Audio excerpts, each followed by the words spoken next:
Girl with a Dead Sister. Art and story by Amy Gaulin. My eyes are open, but I can't see where I am yet. I strain my senses to try and place myself while my eyes adjust. The air leaves goosebumps on my arms and a scent of musk in my nose.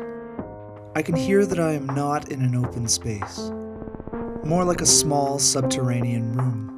Eventually, I become aware of a haze of light coming from a little window to my right. What sparing daylight there is coming through starts revealing chunky stones mortared together to make up the rough forms of walls, floor, and a wall-length bench under the window.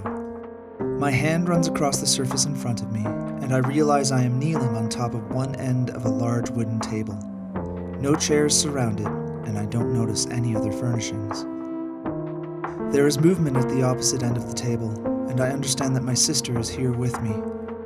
Her feet are on the floor, and she is bent at the stomach over the table edge, with her arms stretched towards me. Our eyes connect when she lifts up her head. She seems to know more about our current circumstance than I do.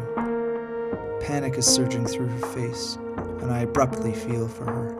A glinting light at my periphery grabs my attention, and I crank my head to the left to see a meat cleaver hovering in the air. The hand holding it connects to the form of a large man coming into focus. He's a huge, burly man, tall and thick. His lack of facial expression alludes to his disinterest in our confusion and fear. His heavy boot takes a step to the table, and the cleaver floats closer to my sister. Ever so slowly, it is lowered onto the tip of her right pinky. I watch its sudden jolt upward, then down again at the spot it had just been resting upon, crushing through the bone and sending a small piece of pinky with the nail on it rolling across the table. The man shifts the blade to a spot slightly further down on the pinky, rests there. Then the quick up and down hacking motion detaches another small piece. 4 more chops follow in this manner until there is only a knuckle where a pinky would have started. He continues on to each finger, performing his cuts methodically.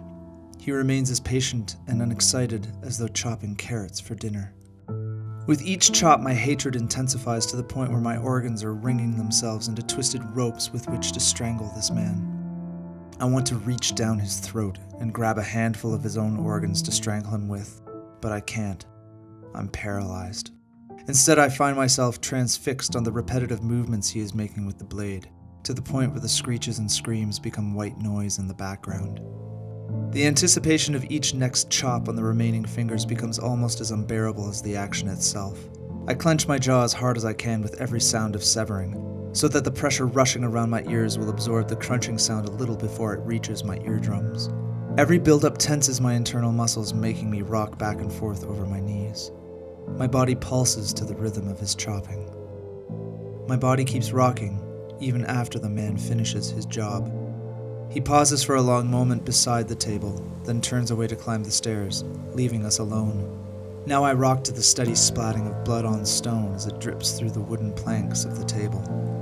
My sister and I wait for the unknown. Enough time finally passes that it becomes clear the man isn't coming back.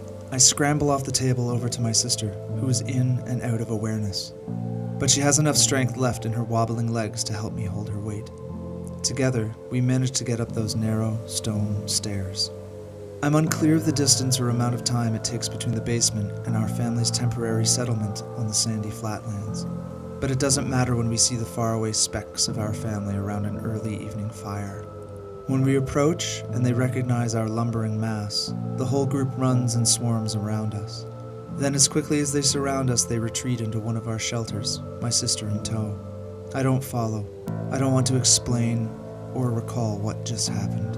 There is a log on the parched ground next to the shelter, and I sit down on it, feeling as though my weight holds the log to the earth. I gaze straight ahead to the vanishing horizon line, the endless flat line.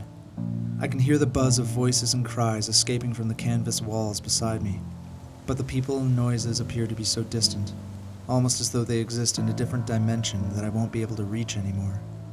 Their time is speeding up, and mine is slowing down. Soon, my sister will be dead.